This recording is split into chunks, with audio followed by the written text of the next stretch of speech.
Com muito carinho, estou recebendo casal. Eu vou colocar um casal de amigos, Patrícia Coelho. Ela é terapeuta e também Ney Silva, hipnoterapeuta e outras coisas mais que ele vai explicar. Eu os convidei até aqui porque hoje estamos observando cada vez mais aumentar a violência contra as mulheres. Estou agora com o site edsonvaleri.com.br e me assusta o tanto de casos em que homens inconformados com o fim do relacionamento resolvem matar a ex-companheira. O que acontece? Por quê? Então convidei duas pessoas que entendem do assunto, principalmente de emoções. Bom dia, Ney, seja bem-vindo. Bom dia, Edson, bom dia para todos os ouvintes. Mais uma vez é um prazer enorme estar aqui com vocês, Edson. Prazer é todo nosso. Patrícia. Muito bom dia, Edson, bom dia a todos os ouvintes e muito obrigada por ter nos convidado novamente, é um prazer. Quero começar com você, Patrícia. Você tem um relacionamento, a pessoa viu num restaurante, num local, se encontraram, olhar para cá, olhar para lá, se apaixonaram, um relacionamento de X tempo e de repente termina. E ele, geralmente ele, inconformado, porque a mulher quando termina, ela faz barraco. Algumas vão lá, picha o carro do cara, raspa o carro do cara, faz barraco. Encontra ele com outra, faz um barraco. Mas o homem não. Ele acha que ela é propriedade e faz o pior.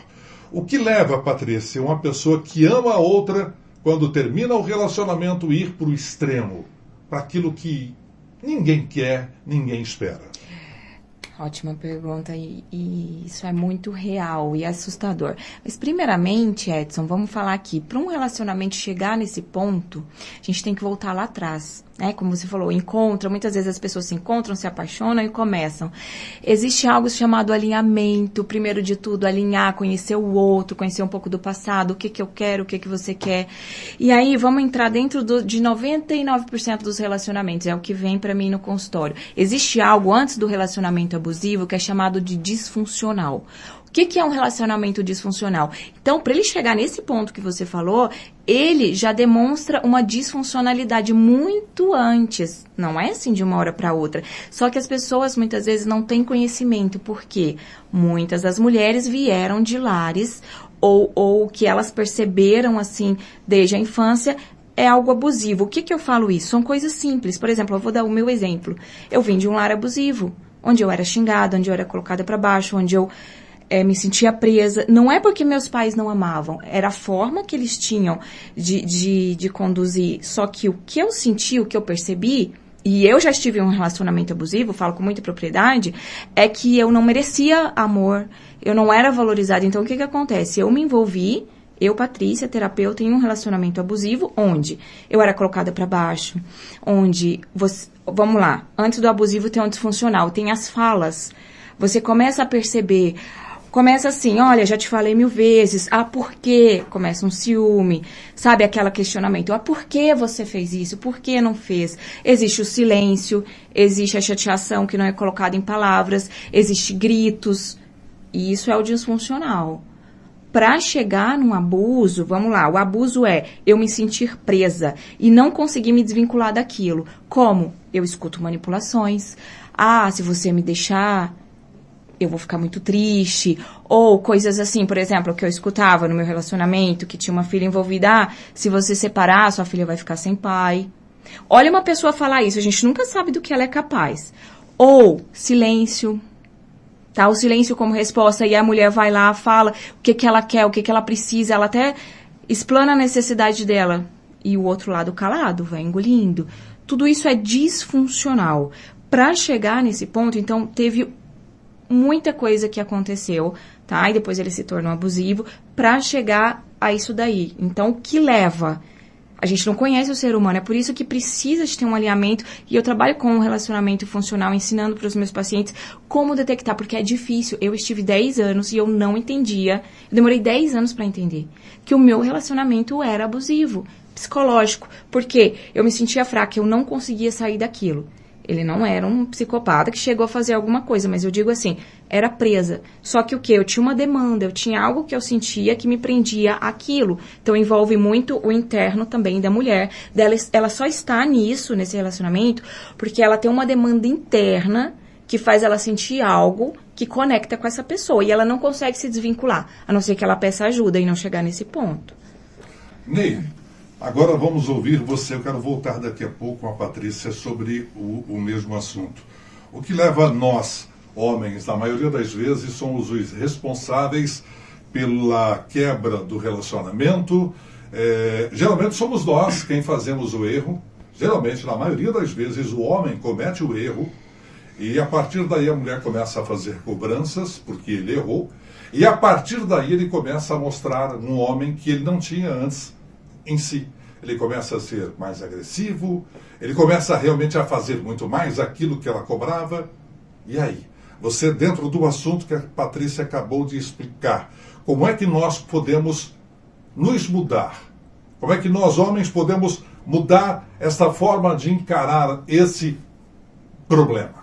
Ô Edson, primeiramente eu queria parabenizar você pelo teu site e por você estar trazendo esse tema à tona, porque é um tema que ele fica à mercê, né? Ele fica escondido. A gente olha essas situações onde existe agressão, onde existe morte, mas antes disso existe muita humilhação, existe muito controle. E o homem em si, não só o homem como a mulher, o ser humano em si, nós não somos seres pensantes, né? Nós somos seres completamente emocionais. E o homem ele tem a necessidade de controle, Edson. O homem ele precisa do controle. E quando ele perde esse controle, ou quando ele vê que a parceira dele não é submissa a ele mais, se ele não tem um mínimo de maturidade, um nível de consciência, ele vai pela força.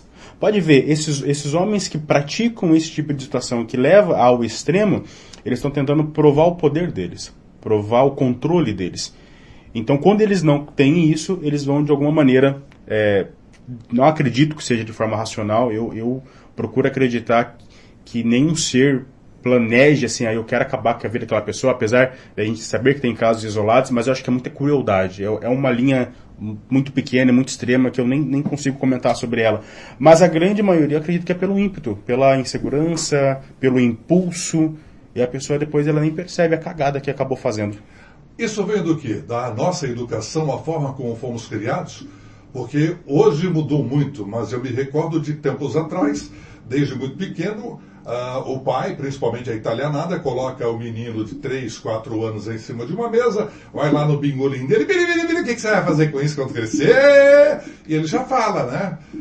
Tomei todas as menininhas, porque já vem aquela coisa de que ele é poderoso, ele pode tudo, e tudo está à disposição dele. Quando a gente fala de infância, Edson, se a gente pegar esse cenário que você trouxe, um cenário de brincadeira, eu não acredito que esse cenário, por exemplo, levaria a pessoa a ter uma característica dessa. Mas se você pega, por exemplo, um cenário onde existe um contexto abusivo na casa, onde o pai é agressivo, onde a mãe é agressiva, onde o ambiente é agressivo, esse ambiente pode ir moldando essa pessoa e criando essa personalidade. Então eu gosto de pensar numa analogia assim, imagina um cachorrinho dócil. Quando ele nasce, ele é bonzinho. Ele não tem experiência da vida ainda. E de repente você deixa ele na coleira. De repente você deixa sem comer. De repente você deixa sem água. De repente você começa a atiçar para aquele cachorro e mudando a personalidade dele. Quando você solta aquele cachorro, ele está tão treinado a morder alguém que ele vai morder. E o ser humano adulto, nós somos reflexos de ambientes que nós convivemos na infância. Então, muita da nossa personalidade hoje na adulta aconteceu em algum momento. Eu, por exemplo, era muito reativo. Mas eu era um cara que apanhava, tive 6 padrastos, apanhei, fui molestado por uma amiga da minha mãe. Então tinha um ímpeto de autodefesa dentro de mim muito grande. Então eu era extremamente reativo, era tomar lá da cá. Se você pega um lar mais funcional, onde tem mais harmonia, tem mais acolhimento, você não vai ter uma pessoa que vai chegar na vida adulta com um ímpeto desse de machucar outra pessoa do nada, de impulso. Mas se você pega uma pessoa que veio de um ambiente onde esse ambiente era disfuncional, já está dentro dela, está preso, é um animal enjaulado. E quanto menor o nível de consciência, quanto menor a maturidade emocional dela, maior é essa falta de controle. Muitas pessoas podem, de repente, pensar, mas isso são as pessoas que não tiveram muita educação, não receberam muita informação. Lé do engano. Eu estive recentemente aqui, entrevistando a secretária da Mulher de Maringá, a senhora Olga Agulhon, e ela dizia, está na entrevista, está em meu canal do YouTube, aqui no site, edsonvalerio.com.br, que as mulheres que estavam nos apartamentos, nas casas de acolhimento, em sua maioria, são mulheres classe média alta. Tanto que dias depois da entrevista estourou o caso daquela médica que veio em rede social dizer que tinha sido agredida violentamente pelo rapaz que ela conheceu, estavam se conhecendo, e no apartamento dela ele a espancou cruelmente, que as amigas é que a encontraram durante a madrugada porque sentiram uma falta e a levaram para o hospital. Lá ela ficou internada em UTI e dias depois, quando ela sai da UTI, ela vai para a rede social e desabafa e fala tudo. Até hoje eu não vi, pelo menos, informação e boletim da notícia de quem foi a pessoa, o nome dele, foi preso, não foi preso, como está esse caso. Porque geralmente, vamos abafar, não vamos deixar as coisas sair do controle da família. Já pensou, vamos ser escrachados em mídia social? Não sei o que aconteceu, mas até agora não vi notícias desse camarada que a agrediu violentamente. Como assim? Está com a namorada dentro da casa e resolve simplesmente espancá-la e depois vai embora, sabendo se ela morreu ou não morreu? Patrícia, aconteceu casos como esse? Você já atendeu casos assim? Conhece casos assim? Quando nós imaginamos que são as pessoas pobres, as pessoas que não tiveram instrução, as que mais agridem, pelo contrário, está provado que são essas as que mais filhos têm, as que mais ficam juntas. Nós, aqueles entendidos e que mais estudamos, é que parece, está no boletim, está em qualquer lugar, é só pesquisar, os que mais agredimos, os que mais matamos. Edson, antes da Patrícia responder, pessoas abusivas não têm classe social, não têm poder aquisitivo. E quando a gente fala de maturidade emocional e de baixa consciência, a gente está falando pobrezinho realmente não. A gente está falando de pessoas realmente com nível cultural alto, mas não necessariamente que elas tenham um nível emocional alto. Né? Sim, com certeza. É isso que eu ia falar. Não tem classe social, pelo contrário. Eu lembrei, quando você falou, Edson, de uma médica empresária que apanha, que veio para mim, minha paciente, em relacionamento abusivo, tá? Sabia porque, nesse caso, era agressão física, porque tem o psicológico também. Quando é só o psicológico, aí eu quero fazer um alerta aqui, porque é mais difícil de identificar quando não tem agressão física. E, no meu caso, demorei tempos, porque é aquela coisa que você vai ouvindo, que você vai se sentindo presa, você é manipulada, e essa te prende. Agora, o físico, voltando lá ao assunto da minha paciente, ela chegou com o olho roxo. Só que assim, alta sociedade, médica empresária, e aí? E quanto a denunciar a outra pessoa, envolve outras questões também. Só que daí o que foi tratado com ela? Não é assim, o problema é do outro. Sim, não é assim que, o outro que tem problema. Claro que, evidente que existe um problema, porém, ela também reagia, ela gritava, ela cutucava, ela fazia várias coisas, né, que os dois se atracavam. Ela também batia. Né? Então, o abuso era dos dois lados. E o que a gente tratou? Algo chamado demanda emocional. O que é que ela sente que precisa... Porque o problema não é a pessoa abusiva, o problema é o que a pessoa sente que precisa de conectar ela com os comportamentos abusivos e ela precisa de ser abusada. O que é que tem dentro dela? Isso que a gente tratou. Se ela denunciou, eu não sei. Só que ela fez, assim, um desvínculo. Porque, olha, isso é tão sério que não é só o fato do abuso. Isso mexe aqui dentro, tá? Esses altos e baixos, imagina que é assim, como se fosse um vício. Então, a mesma pessoa que me dá amor, que me dá tudo, é a mesma que me dá porrada, que me coloca lá no lixo. Isso é tão difícil de desvincular, e por isso que algumas mulheres acabam não conseguindo se desvincular, e não é fácil, porque se ela não olhar aqui pro emocional, pro que é que faz ela estar conectada ali, é bem difícil ela conseguir realmente se desvincular, digo emocionalmente. Ô Ney, o que é que destrava, solta o gatilho para que isso chegue? Vamos falar um pouquinho das mulheres também, Edson? Esse vai ser um tema polêmico aqui. Porque assim, quando a gente olha em relacionamento abusivo, assim, ou nesses casos que o homem chega a perder a linha e lá tirar a vida da própria parceira, a gente sempre vai olhar no contexto, cara, o homem é mais forte, ele que deveria proteger, etc. Mas existe uma parte, eu não vou falar em percentual, mas existe uma grande parte das mulheres que muitas vezes elas induzem isso. E isso a gente não acaba falando muito no dia a dia. Por exemplo, a mulher, ela tem um ímpeto muito grande de manipulação. E isso não é ruim, tá, mulherada? Isso não é ruim. As mulheres conquistaram muita coisa E acho que é importante ter esse instinto quando você sabe usar com sabedoria. E o homem ele só quer uma coisa na vida. O homem não quer sexo, a mulherada acha que o homem quer sexo. O homem não quer sexo. O homem quer respeito. Primeiro, né? Primeira coisa, o homem quer respeito. E aí, quando esse homem ele não se sente respeitado pela parceira que ele tá, ele vai ter esse ímpeto de ser agressivo. E aí a gente tem que lembrar que a gente não somos seres racionais, nós somos seres emocionais. Então, se eu não tenho esse respeito pela minha parceira e de repente eu abrir mão, talvez abrir mão do meu trabalho, talvez abrir mão da minha carreira, talvez abrir mão de um carro, talvez abrir mão de algo por aquela pessoa. E o homem, quando ele abre mão de algo pela mulher, Edson, ele abre mão do mundo pela mulher. E muitas vezes as mulheres não entendem isso. E aí a mulher, ela é mais interna. E a mulher, ela tem por mais que ela tenha os desafios de desvínculo emocional, mas quando a mulher desvincula de homem, ela desvincula mesmo. E a mulher, como ela tem a necessidade de segurança, muitas vezes, antes dela finalizar um relacionamento, ela já está engatado com outro. Porque dificilmente a mulher, ela sai do nada. E para aquele homem que está lá, esse pode ser um gatilho. Ney, você falou um fato de que de repente me coloca na reta. Eu deixei praticamente um emprego por causa de uma pessoa um dia. E depois a cobrança de que, você é um galinha, você é isso, você é aquilo. A falta de respeito foi me minando por dentro, eu só vim descobrir isso muito tempo depois. Quer dizer, você falou coisas que realmente eu vivi lá atrás da minha vida. Hoje, graças a Deus, minha vida tem um rumo especial com a senhora Denise, que me colocou no prumo. Mas eu deixei algo por alguém um dia, que a pessoa talvez nem tenha sabido, mas não importa. Mas a falta de respeito durante o tempo, sempre achando de que eu era isso, eu era aquilo, fez com que eu fosse me minando, me quebrando, porque eu não sentia isso que você acabou de falar, o respeito.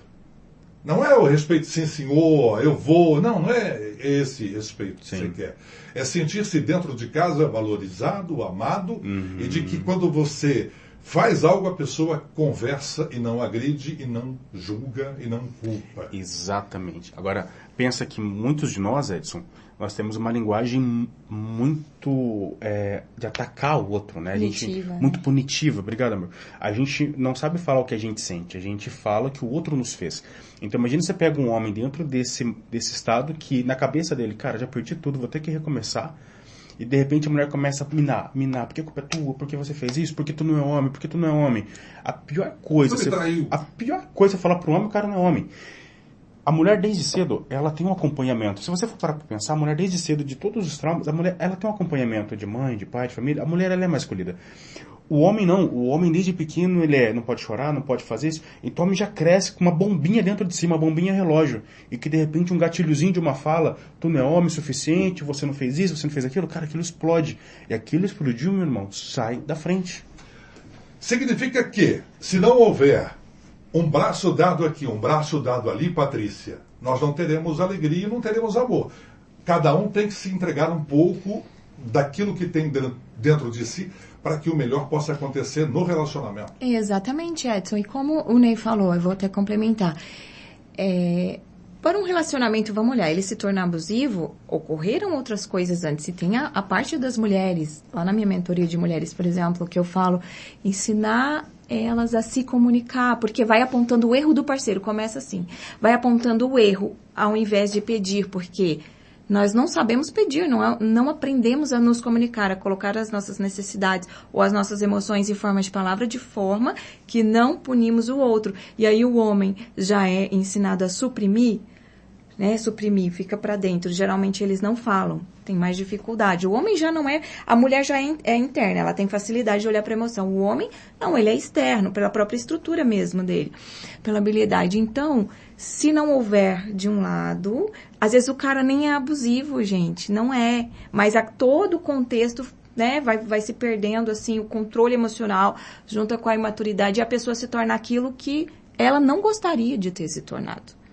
Sabe? Então, é assim, é 50-50, é 50-50. O relacionamento funcional, apoio de um lado, do outro, respeito, senão vai ficar disfuncional. Quais as dicas, porque a hora passa, quando você entra num assunto que é interessante, o tempo Quais as dicas para um relacionamento feliz? Se é que existem dicas mais do que vocês já citaram nas entrelinhas aí.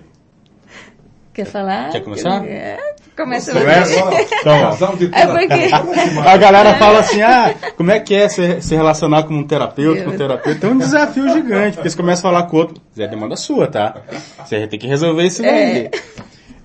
Mas esse é um tema bastante legal e é pouco tempo pra gente falar, né, Edson? Porque quando a gente fala de relacionamento abusivo, 90% da população vive em algum tipo de relacionamento abusivo e disfuncional.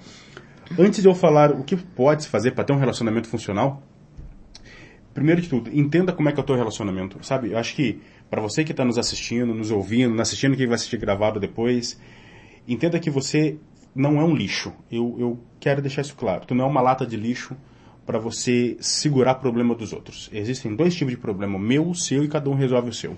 E muitas vezes você está dentro de um relacionamento, você está querendo pegar o problema do seu parceiro como se você fosse a super-heroína ou o super-herói de querer resolver aquilo. E aquilo em algum momento vai voltar contra você. E aí vai dar pau.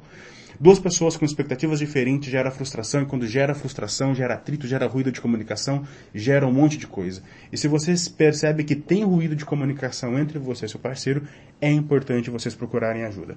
Segunda situação, mulher e homem não foi feito para dar tapa na cara um do outro. Se você tem um relacionamento e que ele é pautado em separa e volta, e agressão, isso não é amor. Nunca foi e nunca vai ser. Vocês dois estão doentes.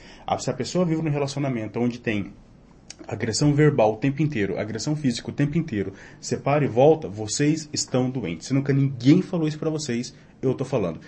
Eu tô contextualizando isso, Edson, não fugindo da pergunta que você fez, porque essa semana, por incrível que pareça, eu atendi um homem, e ele tá namorando uma menina de 450 quilômetros. E em 4, 5 meses, já se separaram umas 4 vezes, 5 vezes, e discute pra cá, discute pra lá. E ele perguntou pra uma amiga dessa menina como que ela viu o relacionamento dos dois. A amiga falou, eu acho bonitinho, eu acho que vocês se amam, porque se vocês separam e volta, quer dizer que é amor. Olha como é distorcido. Não é amor. Tão doente, porque amor é escolha estar do lado um do outro. Amor é escolha, muitas vezes, eu abrir mão de algumas necessidades para querer estar com o outro. Mas é importante você ouvir isso, e se você está em um relacionamento abusivo e não consegue sair, procura ajuda imediatamente. É extremamente importante. Para ter um relacionamento saudável, eu não vejo como sem ter uma boa comunicação. E não tem como ter uma boa comunicação sem autoconhecimento. Então, primeiro você se conhece, entenda quais são os seus valores, entenda qual o repertório de vida que você tem. Um pé de maçã não cai longe da macieira. Qual que foi o relacionamento dos seus pais, o que você enxergou e aprendeu sobre relacionamento. Muito do que você vive hoje é algo que você já conhece, porque teve dentro da sua casa. Então, nosso cérebro ele vai buscar semelhanças. Então, autoconhecimento, primeiro pilar, e aprender sobre comunicação, porque ninguém aprendeu a se comunicar. Não é porque você junta palavras, junta frases, que você sabe expressar aquilo que você sente. Então, esses dois pilares, para mim, são essenciais para você ter um relacionamento funcional. Isso, eu vou complementar aqui. O respeito, como? Respeitar a individualidade do outro, e se eu não concordo com esse outro, não querer impor a minha opinião. Isso dá muito BO. Respeitar a totalidade do outro. Tempo de qualidade, tá? Para gerar conexão, porque hoje em dia os casais estão cada um na sua, não conversam sobre finanças, não alinham expectativas. E casais de longo tempo, às vezes, encontram, às vezes nem para jantar, às vezes estão jantando, nem estão presentes. Deixa a dica aqui, uma vez por semana, colocar na agenda, tempo, casal junto, sem filho, sem ninguém. Não vale falar de problema, vai falar de coisas boas, do tempo que vocês namoravam, do que pode melhorar, vai namorar, você apronta um pro outro, e seria isso a minha dica. Eu quero agradecer a vocês dois, é um casal de terapia, hein, né? Muito obrigado, Ney, muito obrigado, Patrícia, por terem vindo. Eu espero que você que nos acompanhou tenha extraído desse bate-papo informações que possam mudar a sua ou a vida de quem você conhece. E, de repente, alguém precisa ouvir algo do que foi dito aqui, por favor, estamos também à disposição e eles também estão à disposição. Quem quiser tiver mais informações do trabalho do Ney e da Patrícia, o Ney passa o telefone, eu vou colocar na telinha de quem está acompanhando depois pela internet. Bora lá, então, você pode me acompanhar no Instagram, oficial Ney Silva, ou no site www.institutoneysilva.com.br. Patrícia? O meu Instagram, patriciacoelho.tri. Obrigado por terem vindo. Nós que Obrigado. agradecemos. É o casal de terapia, meu. Você tá numa vida ruim, tá esperando o quê para começar a mudar, hein?